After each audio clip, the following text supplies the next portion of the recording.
Hey, what's up, guys? I'm the reason, and today I'm not going to talk about electricity, but instead I'm going to talk about math, which is the second best thing in the world, you know? Guys, have you wondered about this question? If you're trying to find the area of a parabola thing, like this bit, this section, how would you find it?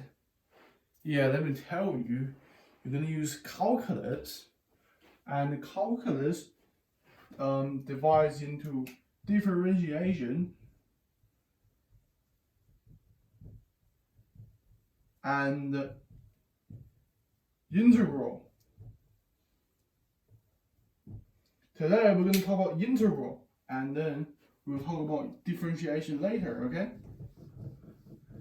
What is before actually talking about integral, let me explain these two things. Let me explain a very good concept to you. Think about this, guys. If you have 2 points, and then there must be a distance between them, isn't it? It's the distance is whether positive or negative. I mean, distance can't really be negative, but if you're saying what's the distance between these and these on the Cartesian plane, you say it's negative. It will whether be a value or it's zero. If it's zero, it means they're the same point, isn't it? They're just 1 point, the same point. If it's zero, they're the same. Yeah, if the distance between 2 points are zero, they are the same point. This is very important. Remember this. Guys, but what if we move 2 points like really close, and then the distance between them are nearly zero, but not quite?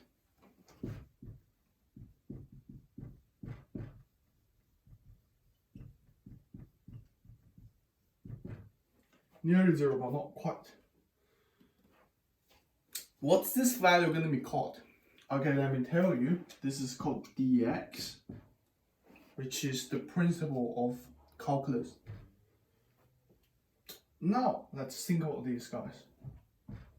I'm going to remove this x-intercept. Sorry, Mr. X-intercept.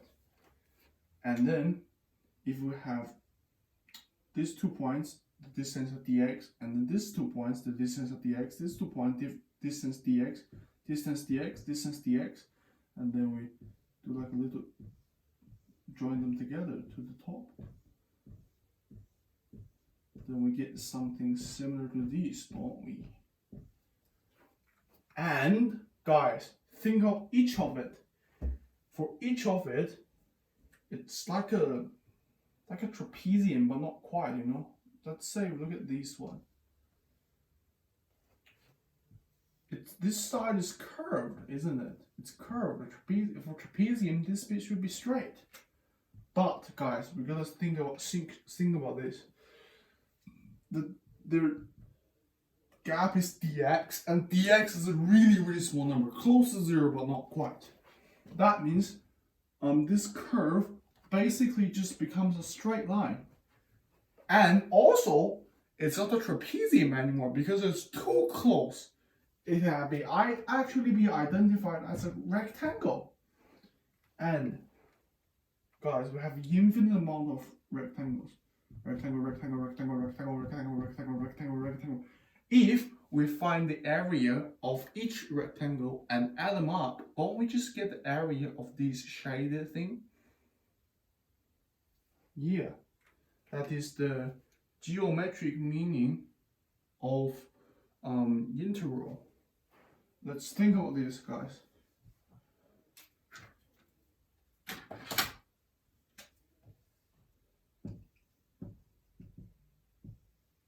Oh my god, such a bad infinity sign. Because there's infinite amount of dx, isn't it? And guys, infinity is not a number, it's a trend, okay? It's a trend. This number tends to be as large as possible, you know? This is how we describe infinity. It's not a number, it's a trend. You have to remember this. And then we've got dx, which is the width of the rectangle times the length, which is f bracket dx times n. This is true, guys, because we have the width times the length.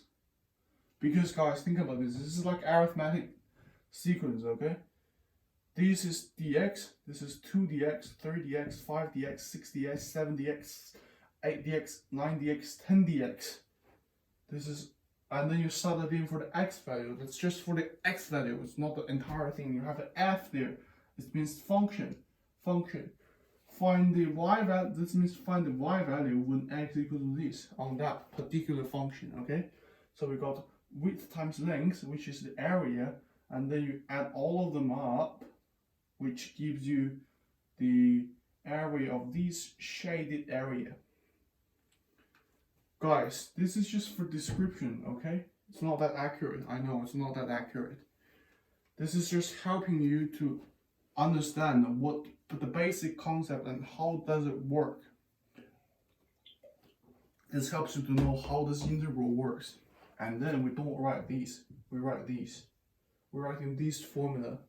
I have a little stretched out s, and then a and b, and then we've got the function f(x) and then dx.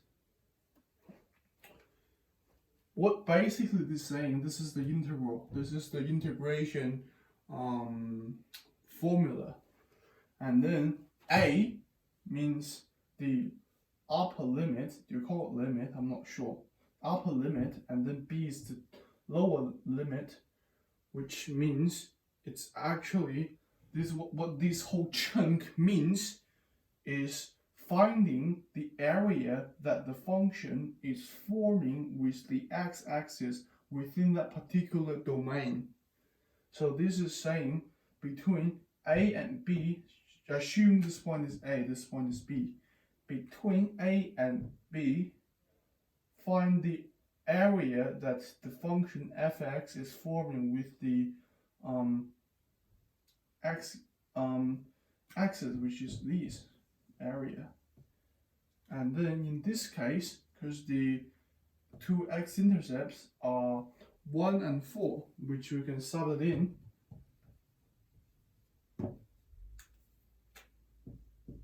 Remember, the top one must be positive, be like larger than the down one. Have to remember this. And then we chuck in the formula, the equation of this function, which is I've written here. So f(x) equal to negative x squared plus 5x minus 4. And then if we chuck that into the calculator, it will tell you what's the area of that. What's the integration of function f(x) between 4 and 1. Now guys, let me show you how to do it in the calculator. So firstly, you'll go to run matrix, and then click on math, and then you keep going. Next to the series thing, you have this little wiggled x. This is the integration sign, remember? You go this, and then you type in the what's that called? Type in the equation of the function, which in this case is negative x squared plus 5x minus 4, and then its smaller limit is 1, and then the upper one is 4, and then it gives you what's the area. It's 9/2, which is 4.5. Guys, this is the introduction of calculus. This is the introduction of deep integral. Okay, we're gonna go deeper later, but now just stick with this, and then we will learn how to solve algebraically with this, not just calculator. Okay, but now you're gonna understand the concept of calculus. It's pretty sneaky, you know. Okay, see you guys.